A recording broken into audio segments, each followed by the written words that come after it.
ამასობაში 17 მაისია, ოჯახის სიწმინდის დღე და გილოცავთ სულ ყველას. დღეს დიდი დღეა, ქართამტეხი დღე და ვფიქრობ ისტორიული თარიღია. ამ დღეს ქართველები დავიბრუნეთ ღირსება. გამოვედით და ამაყად თქვით, რომ ჩვენ ვართ უდიდესი ისტორიის და კულტურის ერი.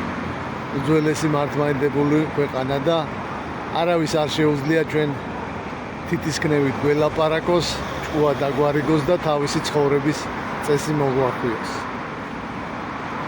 რომ ჩვენ არ დავდგებით არც მუხლებზე და არც სალფერზე. ჩვენ ქართველებმა ჩვენი 1000 წლოვანი ბრძოლით და შრომით მოვიპოვეთ უფლება, რომ ვიყოთ თავისუფალი, თვითყოფადი, სუვერენული ქვეყანა და როგორ ვიცხოვროთ და სად ვილოცოთ, გადავწყვიტავთ ჩვენ.